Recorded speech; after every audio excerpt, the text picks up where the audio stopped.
I don't know exactly when things started to feel flat. Not bad. Not broken.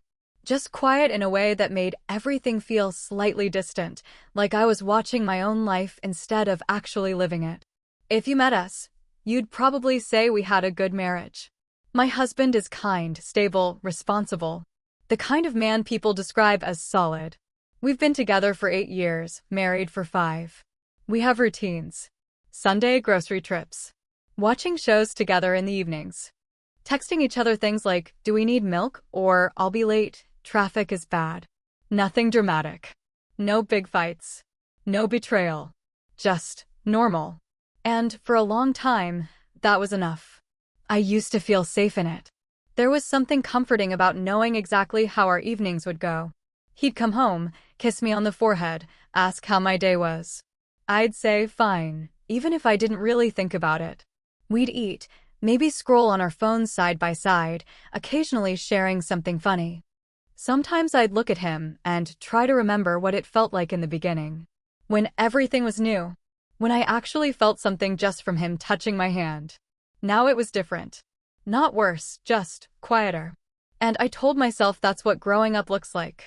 That love doesn't stay intense forever. That comfort replaces excitement, and that's normal. Everyone says that. But there were moments, small ones, that started to bother me more than I expected. Like when he hugged me, and I felt nothing. Not even discomfort, just absence. Or when I'd catch myself staring at my reflection in the mirror, wondering when I stopped feeling like me. I didn't talk to him about it. Not because I was hiding something, but because I didn't even know how to explain it. What was I supposed to say?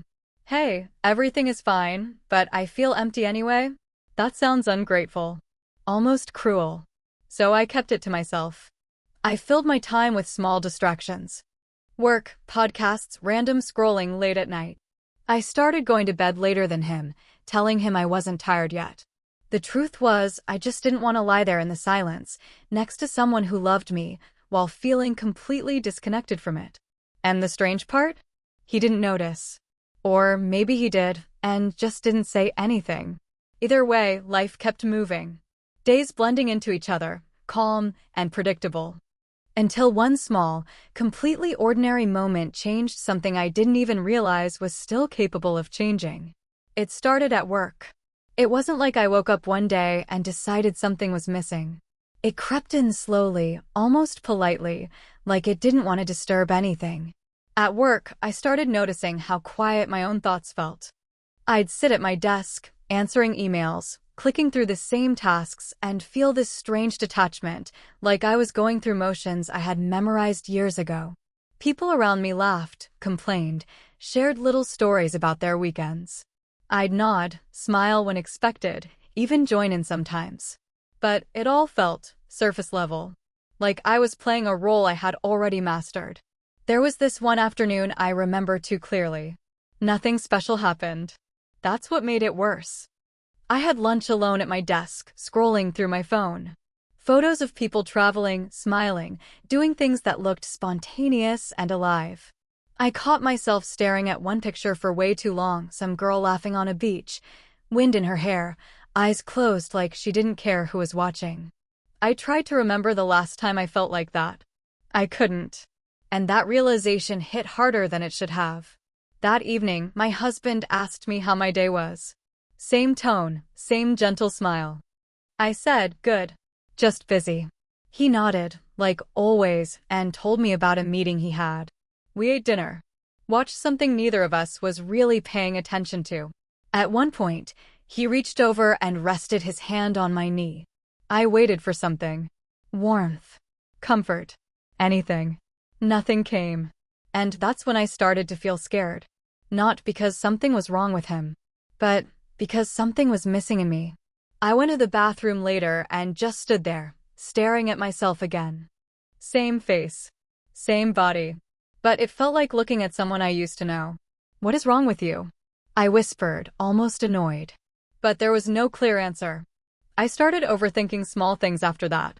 The way conversations with my husband felt predictable.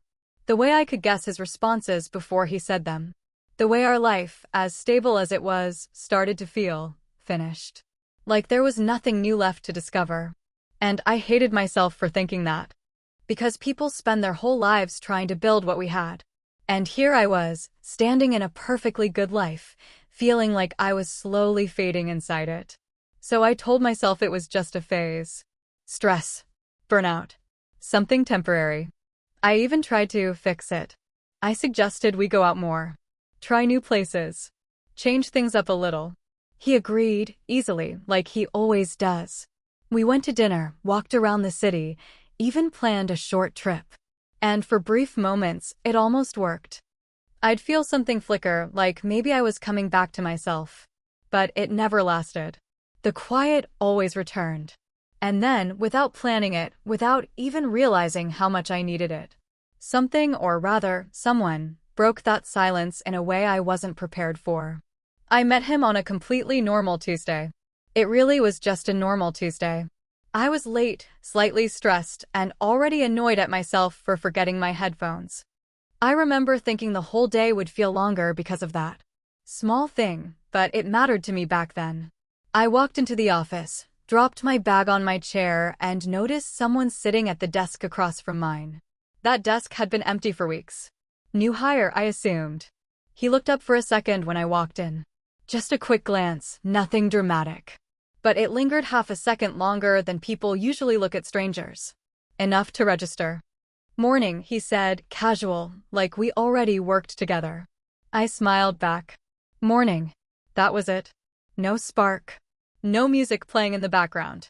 Just a normal interaction between two coworkers. But later that day, I noticed him again. Not in a romantic way, at least. That's what I told myself.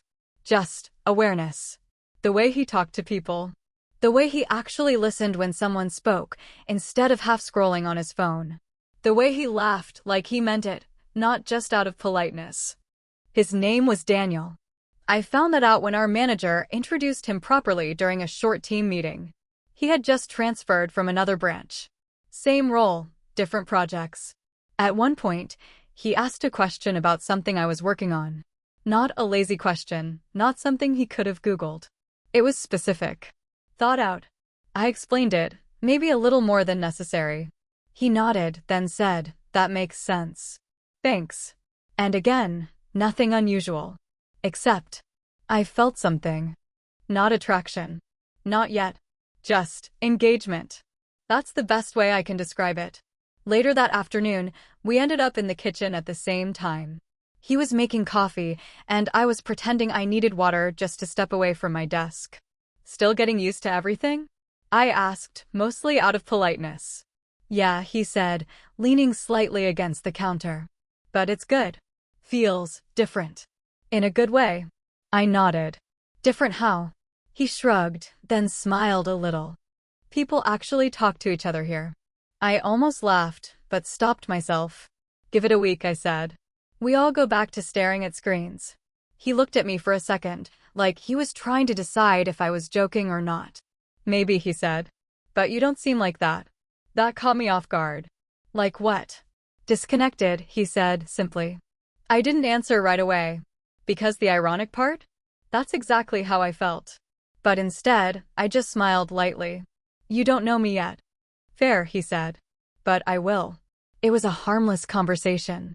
Completely normal. And yet, when I went back to my desk, something felt different. For the first time in a while, the day didn't feel so heavy. I told myself it was just because someone new was around. A change in routine. Something to break the monotony. That's all it was. It had to be. But over the next few days, I started noticing something I couldn't ignore. I was looking forward to going to work again. At first, I didn't question it. Of course I was looking forward to work. There was something new there. Someone new. It made sense. That's what I told myself every time I caught that small feeling of anticipation in the morning. It stayed subtle. I'd notice if he wasn't in yet. I'd hear his voice somewhere in the office and instinctively look up. Little things. Easy to dismiss. But then we started talking more. Not all at once. It built gradually, like everything else. He'd stop by my desk with small questions that didn't always feel necessary. I'd take a bit longer than needed to answer them. Sometimes we'd end up talking about things that had nothing to do with work. Music, movies, random opinions about things that didn't matter. And what surprised me wasn't what we talked about, it was how it felt. Light. Effortless. I didn't have to think about what to say. I didn't feel like I was following a script. I didn't feel predictable. One afternoon, we got stuck in a longer conversation than usual. It started with something small, some annoying client email, and somehow turned into talking about how people end up in lives they didn't exactly choose. I think most people just drift into it, he said, leaning back in his chair. Like, one decision at a time, and suddenly you look around and go, wait, how did I get here? I felt that more than I wanted to admit. Or maybe they just get comfortable, I said. And don't question it. He looked at me then, really looked. Comfort can be dangerous, he said quietly. That sentence stayed with me longer than it should have. Later that evening, I was at home, sitting next to my husband on the couch, the TV playing something neither of us was watching. He said something, I don't even remember what, and I responded automatically. But my mind wasn't there. It replayed that conversation. Comfort can be dangerous. I glanced at my husband for a second. He looked calm. Content. Safe. Everything I was supposed to want. And yet, for the first time, that safety felt heavy. The next day, Daniel sat next to me during lunch. Not in a way that felt intentional, just natural. Like it made sense. We talked again. Longer this time. At one point, he asked, so what do you do outside of work? Nothing exciting, I said with a small laugh. Normal stuff. Like what? I hesitated. Because the honest answer felt empty. Just life, I said. He tilted his head slightly, like he wasn't fully satisfied with that answer. That sounds like a placeholder answer, he said. It is, I admitted before I could stop myself. There was a pause. Not awkward. Just real. Then he said, you don't seem like someone who's okay with just normal stuff. And something about that hit deeper than it should have. Because I wasn't okay with it. I just didn't realize how much until someone said it out loud. After that, things shifted. Not in a way anyone else would notice. But for me, every conversation started to matter a little more. Every look lasted a little longer. And somewhere in the middle of all that, without saying anything directly, without crossing any obvious lines, we stopped being just coworkers. And started becoming something I didn't have a name for yet. Something that felt alive. And that scared me more than I was ready to admit. I wish I could say I didn't see it coming. That it just happened, out of nowhere, without warning. But that wouldn't be true. There were signs. Small ones at first, easy to ignore. Then bigger ones that I chose not to look at too closely. I knew something was changing. The way I thought about him wasn't neutral anymore. It wasn't just he's interesting or he's easy to talk to. It started becoming personal. I'd replay conversations in my head on the way home. I'd wonder what he was doing after work. I started noticing details I had no reason to notice. What he wore, how his mood shifted during the day, the way his voice sounded when he said my name. That's when I should have pulled back. That's when I should have set a boundary. But instead, I justified it. It's just talking. It's harmless. I'm not doing anything wrong. That was the main one I held on to. Because technically, it was true. There were no messages outside of work. No hidden conversations. No physical contact. Nothing that would clearly cross a line. And yet, I knew. There was one moment that stands out. We were leaving the office at the same time. It was already dark outside, and the parking lot was almost empty. We walked out together, talking about something completely random. Then, right before going our separate ways, there was this pause. Not planned. Not forced. Just a moment where neither of us moved. You ever feel like you're living on autopilot? He asked suddenly. The question hit too directly. All the time, I said, before thinking. He nodded slowly, like he expected that answer. Yeah, he said. Me too. Silence again. But it wasn't uncomfortable. It felt loaded. Like there was more being said than what was actually spoken. I felt it then. Clearer than before. This wasn't just casual anymore. And the worst part? I didn't want it to stop. That realization sat heavy in my chest the whole drive home. I remember gripping the steering wheel a little tighter than usual, like I was trying to ground myself. "This is nothing," I whispered out loud. But it didn't feel like nothing. When I got home, my husband was already there. He greeted me the same way he always does, warm, familiar, predictable. "How was your day?" he asked. "Good," I said. And for a second, I almost told him the truth. Not everything. Just something. That I felt off. That something was shifting inside me. That I didn't fully understand it, but it scared me. But I didn't. Because saying it out loud would make it real. And I wasn't ready for that. So instead, I leaned into what was safe. Dinner. Small talk. Routine. But even while sitting across from him, listening to his voice, nodding at the right moments, part of me was somewhere else. And I hated that. I hated how easy it was becoming to separate those two versions of myself. The one who stayed, and the one who was starting to drift. That night, I lay in bed next to him, staring at the ceiling, wide awake. My mind kept going back to that moment in the parking lot. The silence. The question. The way it felt like we both knew something without saying it. I told myself again that I would pull back. That I would create distance. That I would stop letting it grow into something bigger. And I meant it. At least. I think I did. But the next day, when I saw him again, I didn't step back. I stepped closer. Just a little. And that was enough to change everything. The shift wasn't dramatic. No big moment. No clear line drawn in the sand. That's what made it so dangerous. It felt gradual. Just another step in something that had already been building. We started staying a little later at work. Not officially together, just finishing things at the same time more often.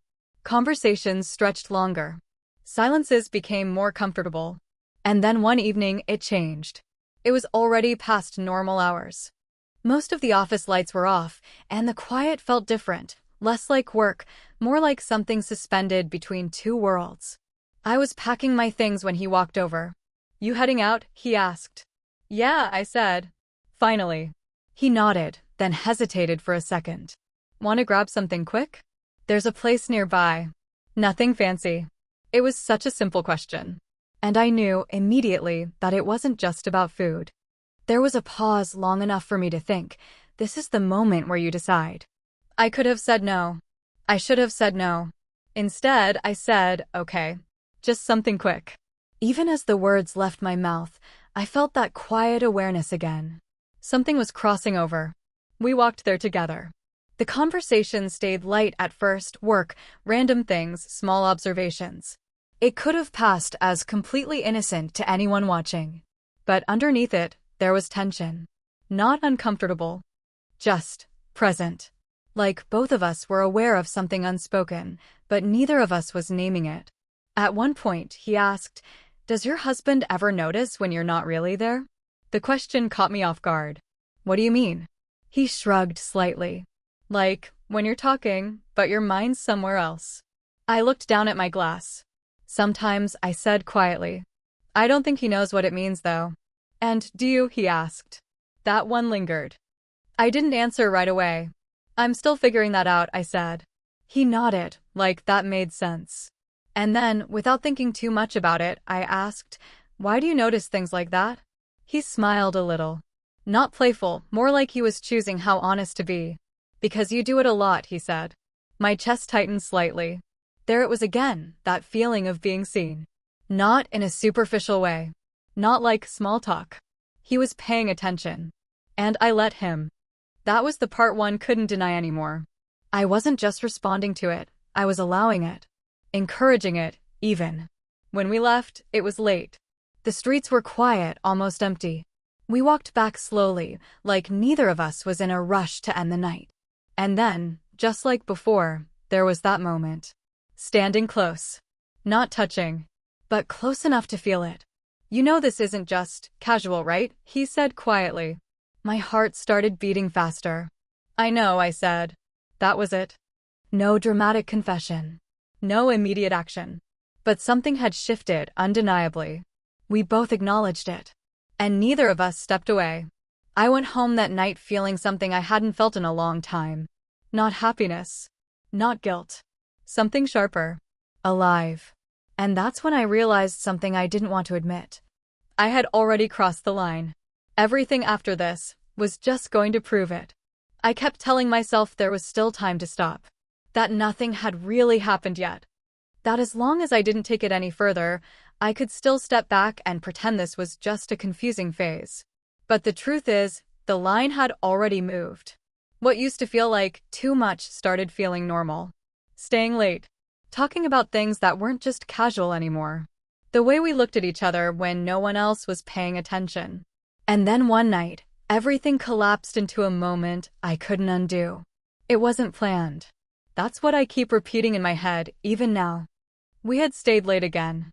Same pattern. Same quiet office. Same conversations that slowly drifted away from work into something more personal. At some point, we stopped pretending it was about work at all. We were just sitting there, talking. About life. About choices. About things we don't say out loud to people we're supposed to be closest to. I don't think I've felt anything real in a long time, I admit it, almost without realizing I was saying it. He didn't respond immediately. He just looked at me. And that look, it wasn't curiosity. It wasn't surprise.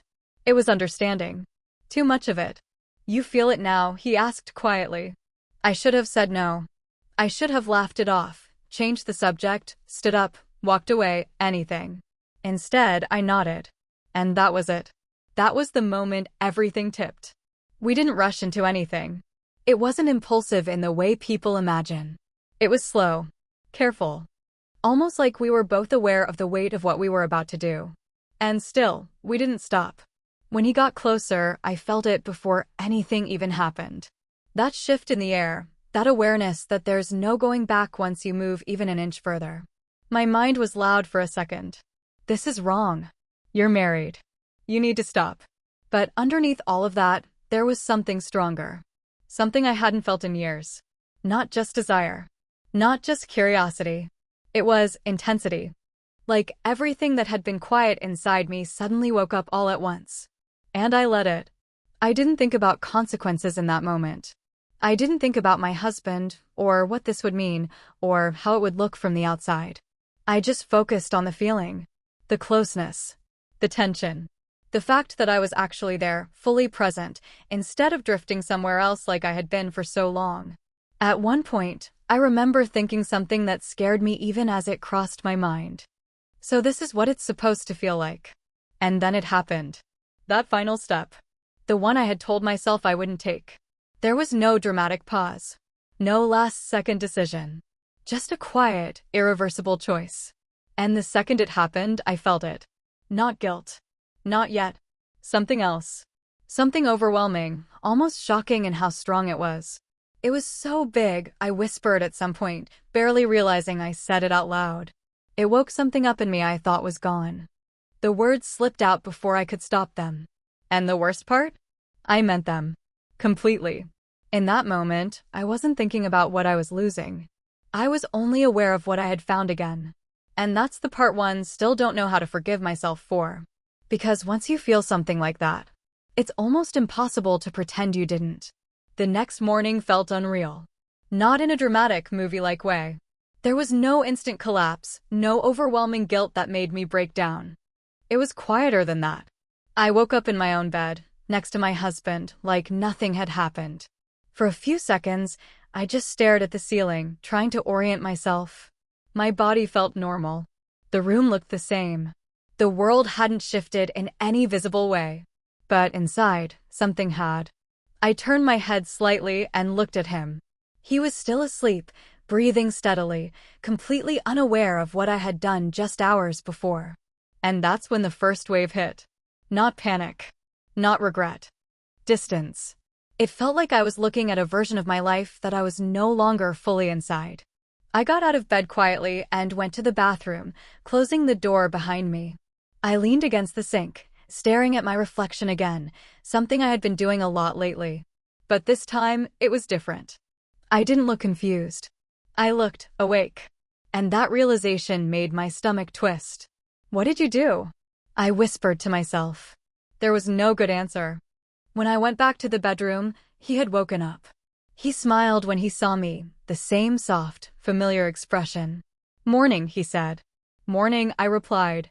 My voice sounded normal. That scared me more than anything. He asked if I wanted coffee. I said yes. We went through the same routine we always did. Same movements, same words. But every moment felt layered now. Like there was a second version of reality sitting right underneath everything we said. When he kissed me goodbye before leaving, I hesitated for a fraction of a second. Just enough to notice it. Just enough to know something wasn't right anymore. The rest of the day passed in a blur. I kept checking my phone, even though I told myself I wouldn't. I told myself I needed space. That I needed to think. But then a message came through. From him. You okay? That was it. Simple. Direct. I stared at it longer than I should have. I could have ignored it. I could have taken that moment to pull away, to regain control before this turned into something worse. Instead, I typed back. Yeah, just thinking. A few seconds later. Me too. That should have been the end of it. But it wasn't. Because once you open that door, even a little, it doesn't just close again on its own. Over the next few days, everything became more complicated. At home, I tried to act normal. I paid more attention, almost like I was overcompensating. I asked my husband more questions, tried to engage more, tried to prove, to him or to myself, I'm not sure, that nothing had changed. But it had. Because now, I was comparing. And I hated that. I noticed the predictability more. The pauses in conversation. The way I could anticipate everything before it happened. And at the same time, I found myself craving the opposite. The unpredictability. The tension. The feeling of being seen in a way that made me feel alive. At work, things shifted too. We didn't talk about what happened right away. There was this silent understanding between us. A tension that didn't need words. But it was there in everything. The way our eyes met across the room. The way we found reasons to be in the same space. The way silence between us felt heavier than before. At one point, he said quietly, we should probably stop. And for a second, I felt relief. Yes, I said. We should. But neither of us moved. Neither of us created the distance we were talking about. And that's when I realized something I wasn't ready to admit. I didn't want it to stop. Not really. Because even with the tension, the risk, the growing weight of what I had done, this felt more real than anything I had felt in years. And that made it even more dangerous. Because I wasn't just dealing with a mistake anymore. I was dealing with something I was starting to choose. At first, I thought I was in control. That I could manage both sides of my life if I just stayed careful enough. Keep things separate. Keep everything contained. That illusion didn't last long. It started with small things. My husband began asking slightly different questions. Not suspicious, not confrontational, just more specific. Do you have a lot going on at work lately? Yeah, I said. Why? You've been distracted. I forced a small laugh. Just tired. He nodded, but not in that automatic way he used to. It was slower. Like he was thinking about it. That made something tighten in my chest. I became more aware of myself after that. The way I spoke. The way I moved. Even how long I looked at my phone when a message came in. I started turning the screen away without realizing it. One night, we were sitting on the couch. Same routine as always. But I felt different, tense, like I was waiting for something to happen. My phone buzzed. I knew who it was before even looking. I didn't reach for it immediately.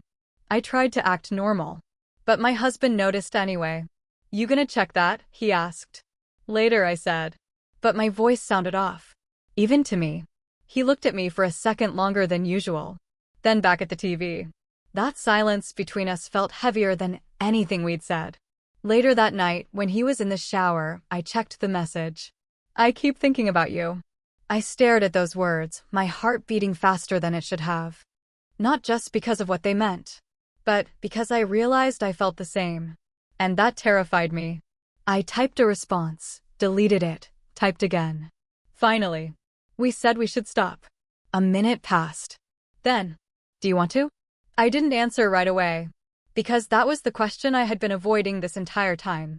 Do I want to stop? I told myself the answer should be yes. But when I actually sat there, thinking about it honestly, it wasn't.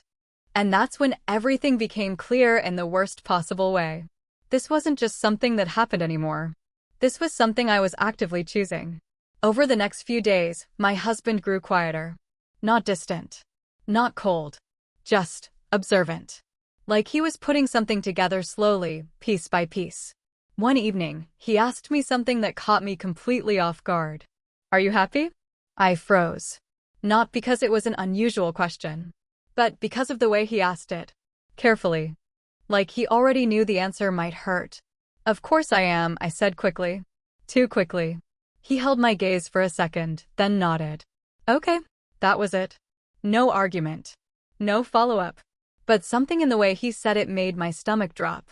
Because it didn't feel like he believed me. And the truth? I wasn't sure I believed myself either. A couple of nights later, everything almost came out. I had left my phone on the kitchen counter. I went to grab something from the other room, and when I came back, he was standing there, holding it. He wasn't going through it. Just holding it. Like he didn't know if he should. My heart started pounding immediately. "Why do you look so nervous?" he asked quietly. "I'm not," I said. But I was.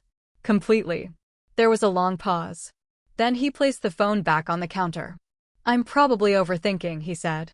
And walked away. That moment stayed with me. Because I realized how close everything was to breaking. How thin the line had become between what I was hiding and what was about to come out. And still, even with that fear, that pressure, that growing weight of guilt, I didn't end it. I told myself I would. I told myself I had to. But every time I tried to create distance, I found myself going back. Like I was already too deep in something I didn't fully understand anymore. And I think my husband felt that. Even if he didn't know exactly what it was yet. Because the way he looked at me started to change. Less certain. Less trusting. Like he was slowly realizing that the person in front of him wasn't entirely his anymore. I used to think there would be a clear breaking point. A moment where everything would collapse all at once, truth exposed, voices raised, decisions forced. It didn't happen like that. It was quieter, slower, almost worse. A few days after that moment in the kitchen, my husband asked me if we could talk. Not in an urgent way, not angry, just serious. We sat across from each other at the table. No TV, no distractions. Just silence stretching longer than it ever had between us. "I feel like I'm losing you," he said. No accusation. No evidence. Just that. And somehow, that hurt more than anything else could have. "You're not," I said automatically. But even as I said it, something inside me flinched. Because I knew it wasn't true. He looked at me for a long time. "Then why does it feel like you're not really here anymore?" I didn't have an answer that I could say out loud. Because the real answer would have changed everything in that moment. Because I found something that made me feel alive again. Because I don't know how to let go of it. Instead, I said, "I've just been stressed. That's all." He nodded slowly, but I could see it in his eyes. He wasn't convinced. And maybe, at that point, he didn't need proof. Maybe he just needed to feel the difference. After that conversation, things didn't explode. They shifted. He became more careful with me. More aware. Like he was trying to hold on to something fragile without breaking it. And I became more divided. Because now, every moment with him carried weight. Every kind gesture, every familiar routine, it all felt like something I was quietly betraying in real time. And yet, I still didn't stop. That's the part one keep coming back to. I had chances. So many small exits where I could have pulled away, ended it, tried to repair what I already damaged. But I didn't take them. Because what I felt with Daniel didn't fade. If anything, it grew. Not just the intensity, but the attachment. It stopped being about one moment. It became something I started to rely on. Something I wanted. And that's when I had to face the truth I had been avoiding since the beginning. This wasn't just about feeling empty anymore. It wasn't just about making a mistake in a moment of weakness. I made a choice. Over and over again. To stay in something that I knew could destroy what I already had. And now I'm here writing this, trying to make sense of it. Trying to understand how I became the person I used to judge so easily. The kind of person who doesn't stop when they should. Who convinces themselves it's complicated, when in reality, it's just a series of decisions they don't want to undo. I don't know how this ends yet. I haven't told him the truth. Not fully. And maybe that's the worst part. Because he's still here. Still trying. Still believing, at least in some small way, that what we have can be fixed. And I'm sitting here, knowing that I'm the reason it might not be. I wish I could say I regret everything. That it wasn't worth it. That I would take it back if I could. But the truth is more uncomfortable than that. I regret the damage. I regret the lies. I regret what this is doing to him. But what I felt, what it woke up in me, that part is still there. And I don't know what to do with it. Because once you realize you were living half asleep, it's hard to go back to pretending you're not awake.